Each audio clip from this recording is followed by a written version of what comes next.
Ada hal-hal yang tertinggal di mana nasib seseorang pekerja yang selama ini sudah mengabdikan hidupnya itu puluhan tahun. Ada yang menjadi supir, ada menjadi penyuluh bahasa Bali, penyuluh KB, dan juga penyuluh bahasa lainnya. Ini tertinggal. Dan sebagaimana yang kita ketahui,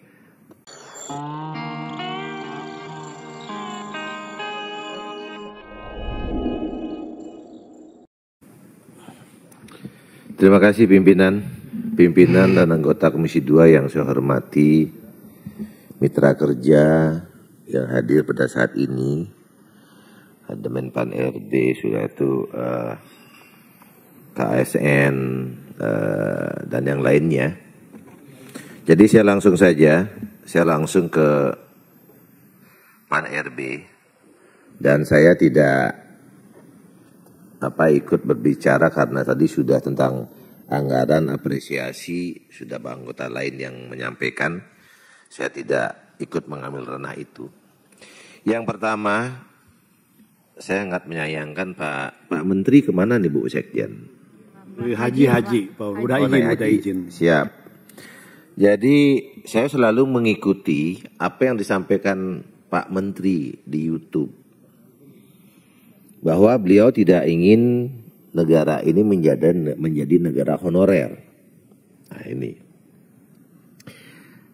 Hal ini sebenarnya saya secara pribadi menyayangkan Bu Sekjen. Ya. Karena apa? Karena di dalam Pak Menteri mengambil kebijakan saat ini, menurut saya tidak berasaskan keadilan. Kenapa saya menyampaikan begitu? Karena ada hal-hal yang tertinggal di mana nasib seseorang pekerja yang selama ini sudah mengabdikan hidupnya itu puluhan tahun. Ada yang menjadi supir, ada menjadi penyuluh bahasa Bali, penyuluh KB, dan juga penyuluh bahasa lainnya. Ini tertinggal. Dan sebagaimana yang kita ketahui bahwa pasal 23 ayat 1 Undang-Undang Dasar 1945 mengisyaratkan adalah bagaimana keuangan ini kita laksanakan dan bertanggung jawab untuk sebesar-besarnya kemakmuran rakyat. Pasal 23 ayat 1 ini nyaris terlupakan, nyaris terkesampingkan. Ya karena tidak mengacu bagaimana kita mengarah kepada kemakmuran rakyat Indonesia. Di sini Bu Menteri, Bu Sekjen. Jadi di penambahan anggaran ini apakah nggak sebaiknya? Ya kalau kita melihat ada benarnya pernyataan Pak Menteri bahwa kita mempunyai stok mahasiswa sarjana S1, S2 yang berkualitas. Betul, saya sependapat. Toh juga setiap tahun akan ada yang pensiun. Kenapa kita nggak berlakukan hal yang sama?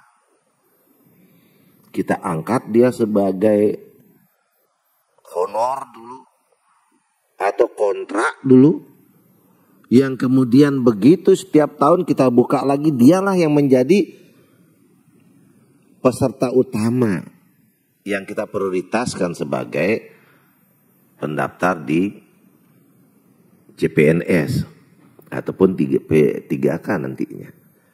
Nah, jadi sehingga kontrak-kontrak yang diangkat oleh kepala daerah ini bisa terselesaikan. Kalau saya hitung Bu Sekjen, mungkin siklusnya 10 sampai 20 tahun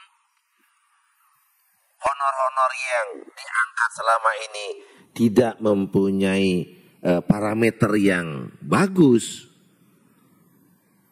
ini akan selesai. Jangan saat ini dikorbankan. Apalagi kami di Provinsi Bali khususnya, Bu. Saya Adi Mahendra Putra, anggota fraksi Partai Golkar Dapil Bali. Sekarang Provinsi Bali sudah mempunyai Undang-Undang nomor 15 di tahun 2023. Di Provinsi Bali banyak sekali warisan-warisan leluhur kami, yaitu lontar-lontar. Di dalam menjaga Bali sebagai pariwisata yang berkelanjutan, kami sangat membutuhkan penyuluh bahasa Bali ini. Masih hidup dan ada di setiap desa, 716 desa yang ada di Provinsi Bali. Berarti kami butuh 716. Ini saja belum terisi, Bu. Semua desa belum terisi. Karena keterbatasan di dalam menggali SDM ini. Nah, di dalam upaya pemerintah Provinsi Bali melengkapi kebutuhan ini, yang baru sekarang kurang lebih ada sekitar 679. Nah, ini tertinggal, Bu. Kami mohon, hendaknya di penambahan anggaran ini, apakah sebaiknya penambahan ini Ibu perjuangkan sehingga ini terakomodir. Supir yang sudah belasan tahun mengabdi, ini tolong diangkat lah itu. Sehingga keadilan ini bisa terjadi di Nusantara ini. Ya, sehingga pasal 23 ayat 1 ini benar-benar kita bisa laksanakan dengan baik. Intinya saya setuju. Penambahan anggaran ini Bu Sekjen sangat setuju. Bila perlu ditingkatkan. Sehingga tidak ada lagi yang tertinggal dan asas keadilan ini bisa kita capai. Itu kira-kira pimpinan yang bisa saya sampaikan pada kesempatan ini, khususnya kepada KSN. Ini sebenarnya saya secara pribadi sangat membutuhkan, Mas. Saya menganggap karena penerapan juga di dalam anggaran yang ada di hasil dari APBD kita sudah sangat jauh dari semangat pasal 23 ayat 1 itu. Harus ada evaluasi. Nah, jangan sampai ibah-ibah ini justru akan menyengsarakan, memberikan pembodohan kepada masyarakat. Bagaimana kembali ibah ini bersifat partisipatif oleh pemerintah. Ini sebenarnya yang harus dilaksanakan. Sekian, terima kasih. Wabillahi taufiq wal hidayah. Wassalamualaikum warahmatullahi wabarakatuh. Om, Santi, Om. Terima kasih Pak Bagus. Terakhir Pak Amin.